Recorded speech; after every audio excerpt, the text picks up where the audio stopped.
Hello, good morning. Welcome to my floor.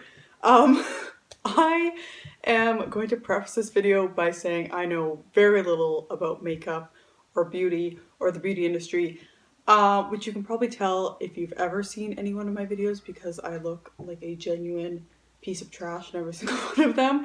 So I don't really do my makeup very often. I don't have a lot of makeup, but I watch a lot of tea channels on YouTube. I watch a lot of commentary channels, which is how, hello Fig, which is how I kind of heard about this. But yeah, if you do want the opinion of someone who actually knows about beauty, I will link the videos that I kind of got some of my information from below, as well as the articles I was looking at in researching this topic. Okay, let's go. So Jaclyn Hill is a beauty YouTuber, business person, beauty guru, I guess, and she's been on YouTube for I think a long time. I think she's one of the longest running beauty YouTubers that has been on YouTube. So Jaclyn Hill has recently come under fire from the beauty community as well as commentary channels and other communities with the release of her new highlighter launch. Context, I didn't know what highlighter was. Highlighter is like if you put blush here and bronzer here, highlighter goes like up here, I think. Just for some context. So she released this like highlighter. She released a highlighter kit or a highlighter. She released some highlighters. I don't really know what the difference. She released 3, I think, with their own separate brushes. I don't know the difference between all of them or how they would differ from each other, but she released them. And she did that, I think, this past week, and a lot of people have been commenting on it. So the reason why she's getting so much backlash is because her PR packages are really wasteful and they're super big. They're probably like, I don't know, they're this massive like hexagon, and they have all 3 highlighters and all the brushes and some other things in them. And people are kind of questioning why they're so big and kind of calling her out on these huge boxes being so wasteful, which is how I kind of got interested into this topic. And I thought like when they said PR boxes, I thought that meant like this is the way they're sold. Like they're sold in these huge, massive boxes with like satin, and you probably have to rip everything out to recycle it. I thought that's how they were being sold in stores, which is why I thought it was such a big issue and why it was so wasteful. But PR boxes are things that like influencers get, companies get, different brands get that the makeup producer, or I guess like anything, I think they're for clothes too, but whatever the product is, they send to like influencers and companies and brands to promote their product in. And when I was doing my research, I found that it was a big thing last year where influencers were calling out companies for doing this and refusing them and taking their name off PR lists because they were getting so ridiculous. I think one that made the news was one company sent something in like a mini fridge, and all like it was like this big, I think, and it was a pink mini fridge, and all the makeup products were inside. And then after, what are you supposed to do with a mini fridge that doesn't even have an electrical circuit? Like I didn't think you could use it. And a lot of beauty influencers and other influencers, as well as people in the community, last year had been talking about how wasteful these PR boxes were and just like how unnecessary they were, and also that influencers, I guess if you're popular, you get quite a few of these every year or like every couple months or every however often. And I mean, usually from what it stated in the article, they get thrown out or they're not used because they're never going to use them, or like they just don't have the time maybe to promote that product. That's the way it sounded. This influencer world, whole different world, I think. So Jaclyn Hill's PR box, huge, very wasteful. And the reason she was coming under so much backlash is that she had a launch of a lipstick line 5 months ago in May, and it went really awful. And if you just look up Jaclyn Hill Cosmetics lipstick, you're gonna get all these videos and all these pictures of people. The lipsticks they ordered had like hair on them, and they were gross, and they were melting when they got them. They had like plastic pieces in them. It was, I think, like a bit of a disaster probably, and especially because she is in the public eye. It was kind of a huge scandal back in May. So I think it was the launch for that, and I forget who was talking about it, but I'll link all the videos below. The launch for that had like LED lights, I think, in it, like this huge extravagant packaging. And people called her out then, asking for less because they're super wasteful. And then for her to come out again with this like highlighter line and not do that and not listen to people and just do like a same kind of excessive packaging, that's where people had the issue with it.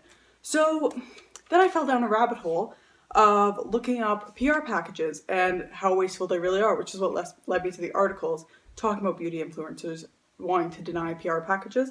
But there's like a lot of tissue paper, styrofoam, packing peanuts, all that kind of stuff that people use to send PR packages to influencers. And people were suggesting alternatives to that. And this was only in the PR packages, mind you. Like, this wasn't even talking about the makeup that was going out to regular people and consumers. So they weren't talking about like changing from plastic pallets to bamboo packages. Like, it wasn't any of that. It was just talking about PR packages. And the most recent one I found from Vice in August 21st, 2019 of this past year, I think they put it out, talking about like a lot of beauty artists, makeup artists and people in the beauty industry talking about how much waste there is in the beauty industry itself. It was found that there is 120 billion units of packaging every year globally that is produced, and most of it's not recyclable.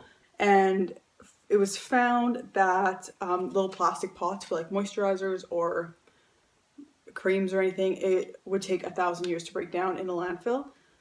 So that's a long time. So an article published by Elle Canada, I think it was early 2019, might have been April, they say that by 2050 there will be 12,000 metric tons of beauty-related plastic packaging on the earth.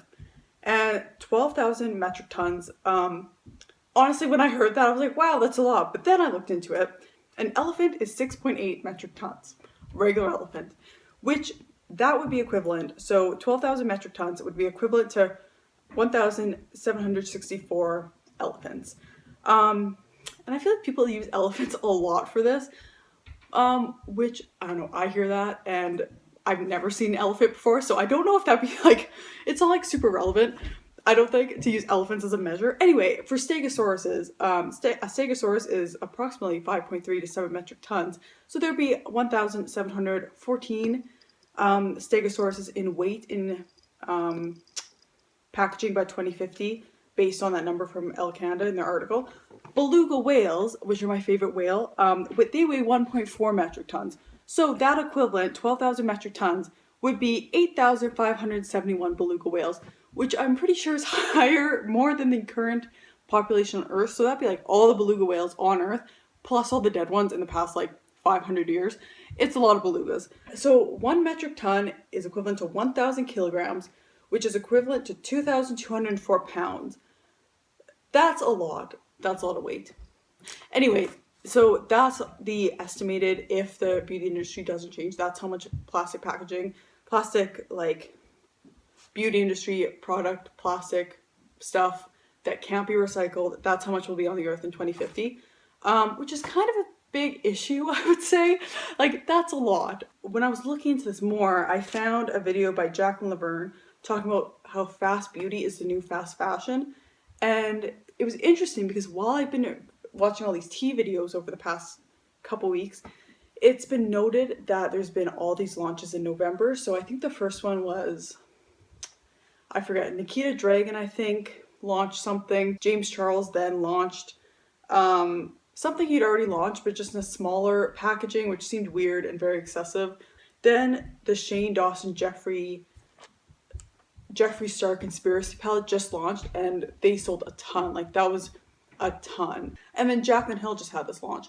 So people really are launching new things like so frequently and all the time. And Jaclyn Hill, especially, she just launched something in May, which is only 5 months. And from what I've heard and what I've watched, that's like really uncommon. That's uncommonly fast to have something that quickly. I think it usually takes, from what I've like been picking up on, it usually takes a couple of years. People like space out their launches a couple of years. So that's a lot, and that's a lot of packaging, and that's a lot of product. And when you look at mainstream beauty stuff, like, there doesn't seem to be a lot of like sustainable packaging out there. It still seems, I think the first time I researched sustainable beauty was like, I don't know, maybe 5 years ago. It was quite a while ago, but the names that come up with Lush and Elate Beauty, and that one name that does refillable, packaging. Anyway, and now looking at it, it's kind of looking at like the most sustainable beauty brands now. It's very much the same, and there hasn't really been, or there doesn't seem to have been much evolution in big brands doing more sustainable packaging or doing reusable programs or switching to like bamboo packaging or any of that. And none of these like beauty influencers that are releasing launches and releasing new beauty products, they don't really seem to be really putting that at the forefront in their marketing at all. So it can be assumed that they're not, if they're not really open about it, it probably isn't considered as one of their top priorities. So Jaclyn Hill's been facing a lot of scrutiny on this like wastefulness topic because of her PR packaging and because it was brought up with her last launch in May. So she is under a lot of scrutiny right now. But maybe beauty, like the beauty industry and beauty products coming out, should be under this much scrutiny. Maybe everyone should be facing this much scrutiny when it comes to releasing makeup. Like all brands should maybe be questioned on their packaging and like their PR packaging and their regular packaging for like regular consumers, and their distribution processes and where they're getting their sources from and like where their materials are coming from. Maybe everyone should be facing this much scrutiny. It just happens to be on Jaclyn because of her previous failed lipstick launch 5 months ago. Please take this video with a grain of salt because I know very little about the beauty community. I know very little about the beauty industry. I don't know much about makeup, but it is an issue, and based on some of the articles I read, it has been an issue for the past few years, and there does appear to be a demand for sustainable products, but there isn't so much like a huge supply yet, especially with these like beauty influencers coming out with all these products so quickly and this fast beauty mentality that seems to be a lot more prevalent recently. Anyway, let me know what you think, and I hope you have a really nice day. I hope you have a really lovely week, and yeah.